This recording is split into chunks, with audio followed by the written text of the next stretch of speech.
देश नीति, केवल सच्ची और पक्की खबरें। में दर्शकों आपका स्वागत है। मैं हूं आपके साथ राशिद ज़हीर। चुनाव किस नहज पर लड़े जाते हैं ये आपको बताने के लिए हाजिर हुआ। राजस्थान में चुनाव है।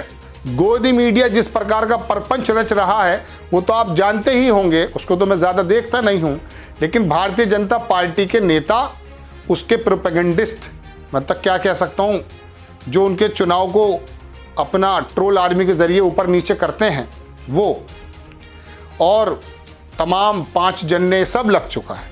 और राजस्थान के अंदर पॉलिसीज पर बात नहीं हो रही है, चिरंजीवी योजना पर बात नहीं हो रही है, महिलाओं को सस्ता सिलेंडर देने पर बात नहीं हो रही है।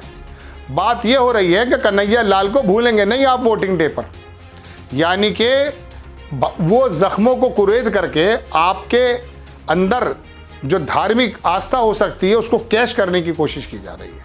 अमित मालवीय की ही बात दिखाता हूं, ये 50 बार मैं कह सकता हूं इसका पर्दाफाश हो चुका है, इसके झूठ का, लेकिन अपनी तन्मयता और अपनी बेहयाई के साथ ट्विटर पर और सोशल मीडिया पर मौजूद है और लगातार झूठ का प्रचार एंड प्रसार करता। लिखता है कि 25 नवंबर को वोट देते समय इन घटनाओं को जरूर याद रखना। अब कौन सी घटनाएं हैं भाई? ऐसी घटना होती कि अशोक गहलोत ने पानी नहीं दिया, किसानों का कर्जा माफ नहीं किया, या कोई और ऐसा कह सकते थे कि सिलेंडर सस्ता नहीं दिया, या बहरहाल कुछ भी ये चीज़ें लेकर आनी चाहिए थी, लेकिन लेकर क्या आया है भाई? जयपुर सीरियल बम ब्लास्ट के सभी आरोपी बरी। अखबार की कटिंग लगाई है उसने। मासूम के कपड़ों पर निशान देखा, मां की रूह कांप उठी, बोला दरिंदों को फांसी। करौली में शोभा यात्रा पर पथराव, 36 दुकानें फूकी, कर्फ्यू नेट बंद। ये देख लिया आपने जनाब। अब मैं आपको कुछ और दिखाने की कोशिश करता हूँ। तमाम चीज़ें जो हैं उन्होंने वो बताई जिससे एक आपको धार्मिक उन्माद में ला करके अपना वोट वसूला जा सकता है। अमित मालवीय मैंने एक जगह लिखा, from Argentina to Netherland everyone is turning towards conservative leaders to save the world. दुनिया को बचाने के लिए दक्षिणपंथी नेताओं की तरफ लोग जा रहे हैं। और नीदरलैंड में इलेक्शन हुआ है तो उसने कहा था कि वो हम आ जाएंगे तो जो है कुरान ख़त्म कर देंगे, इस तरह की बात। तो उसको नीदरलैंड और अर्जेंटीना को लेकर आ गया है ये राजस्थान चुनाव में।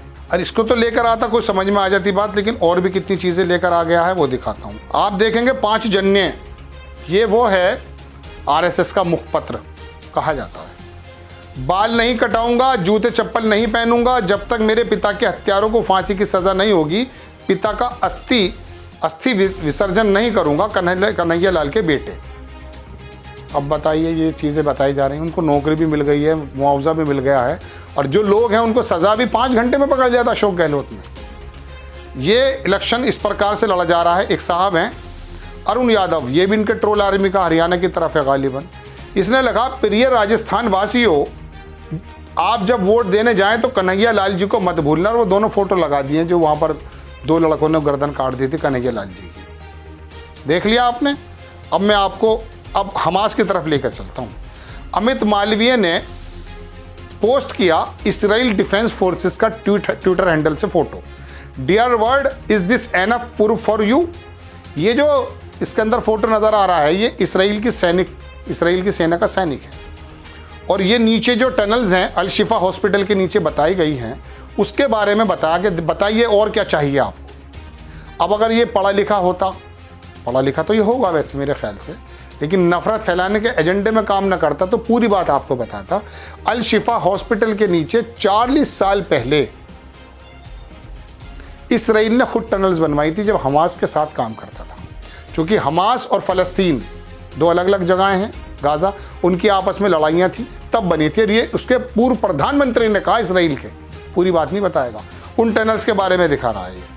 अब आगे देखिए एक चीज़ और, इसने फिर दोबारा ट्वीट किया है, इसराइल डिफेंस फोर्सेस का Al Shifa hospital from above Hamas terror complex below, Hamas hides behind hospitals and here is the drone footage that incontrovertibly prove it. Hamas hide behind hospitals, Hamas wages war from hospital, will the world condemn Hamas. ये जो अल Shifa hospital की बात कर रहा है अमित मालवीय, जिसको post करके नफरत फैला रहा है, बीबीसी ने पूरा का पूरा अल शिफा हॉस्पिटल का एक वीडियो जारी किया था। बीबीसी इसके मुकाबले ज़्यादा रिलायबल और एक्सेप्टेबल अदारा है।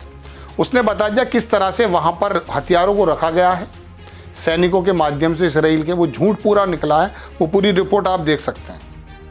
तो अब हमास को भी लेकर आ गया है और तमाम चीज़ों को भी लेकर आ गया है। लेकिन मसला क्या है, इन चीज़ों से अगर राजस्थान चुनाव जीता जाता है तो आप सुन लीजिए जनाब मन, फिर हम किसी और सदी में रहते हैं। हम उसी सदी में रहते हैं जब पत्थरों से एक दूसरों को, पत्थरों का ज़माना जिसको हम कहते थे, पत्ते बांध के चलते थे। कोट पैंट पहनकर अंग्रेज़ी बोलने वाले लोग अगर आज भी इस प्रकार की बातें करने लगे चुनाव जीतने के लिए, तो फिर आप सोच लीजिए कि ये आपको और हमें कहाँ ले जाना चाहते हैं। अशोक गहलोत ने तो अपनी योजनाओं से पिछले 5 महीने पहले जो कंडीशन थी राज्य में बदल कर रख दिया है पूरा चुनाव। और कई सारे सर्वे आ गए, पता चल रहा है कि भारतीय जनता पार्टी आ नहीं रही है, जबकि 30 साल का या 35 साल का रिकॉर्ड है कि एक बार भाजपा और एक बार कांग्रेस आती है। तो दर्शकों, ये एक लड़ाई है आदमी के mind of set of mind के किस प्रकार से वो लगाते हैं, किस प्रकार से वो आपके सामने बिसात बिछाते हैं। एक तरफ राहुल गांधी नौकरी, बेरोजगारी, किसानों की, आदिवासियों की बात कर रहे हैं, और एक तरफ भारतीय जनता पार्टी का पूरा ट्रोल आर्मी इस बात पर लगा हुआ है कि राजस्थान का इलेक्शन किस प्रकार से हम हिंदू मुस्लिम और नफरत वाला बना दें। आपको खबर कैसी लगी अपनी राय कमेंट्स बॉक्स में ज़रूर दीजिए। चैनल को सब्सक्राइब कीजिए, शेयर कीजिए। नेक्स्ट टाइम मैं किसी खबर के साथ आता हूँ। जय हिंद।